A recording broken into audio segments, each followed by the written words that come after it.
कक्षा 8 विषय हिंदी। पुनरावर्तन 2। निम्नलिखित परिचित पढ़िए और इस विषय पर अपने साथियों से पूछने के लिए 3 प्रश्न बनाइए। समय बहुत कीमती है।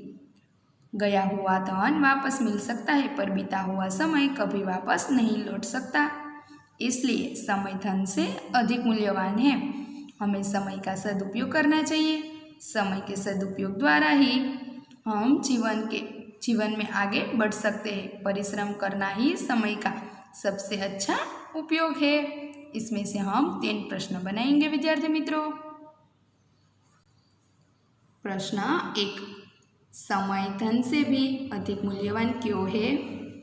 2, समय के सदुपयोग से क्या लाभ होता है? 3, समय का सबसे अच्छा उपयोग क्या है?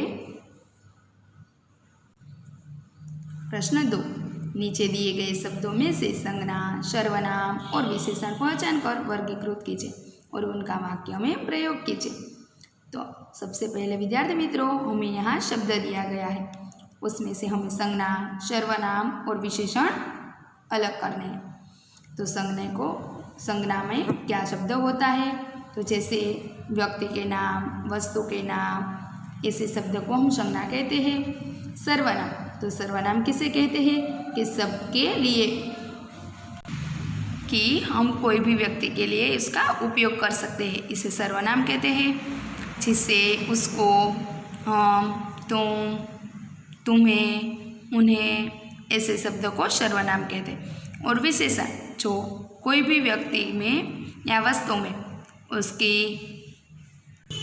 विशेषता और बताता हो।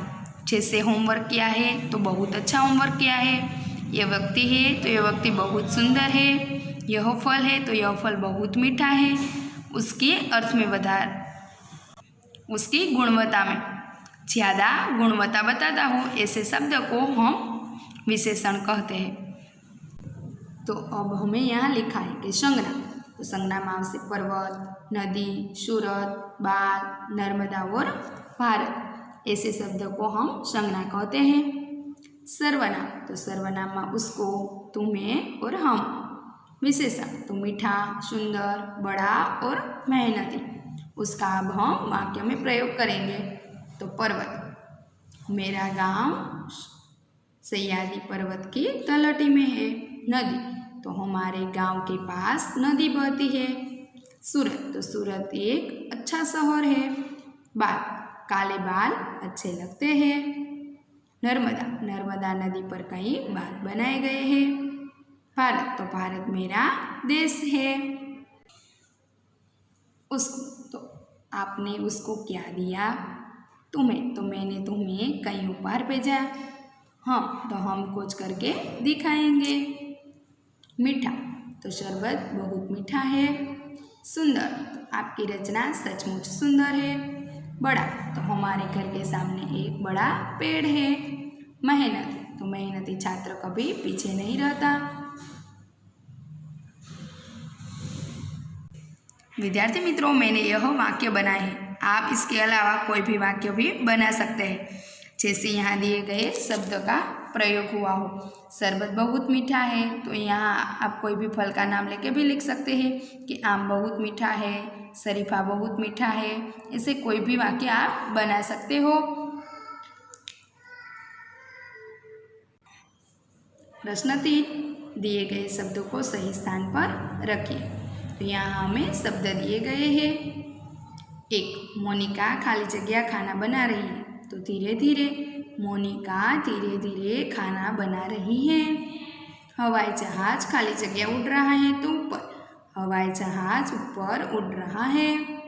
दिन पर खाली जगह देखा, तो यहाँ वहाँ, दिन पर यहाँ वहाँ देखा। शिक्षक ने विद्यार्थी की खाली जगह देखकर कहा, तो और शिक्षक ने विद्यार्थी की ओर देखकर कहा।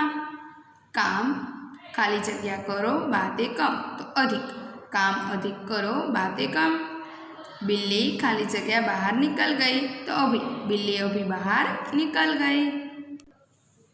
प्रश्न 4, मौखिक उत्तर दीजिए। आपके परिवार में से आपको कौन सबसे ज़्यादा पसंद है और क्यों? तो आप अपनी नोटबुक में लिखिए कि आपके परिवार में से आपको कौन पसंद है और वाक्यों दो।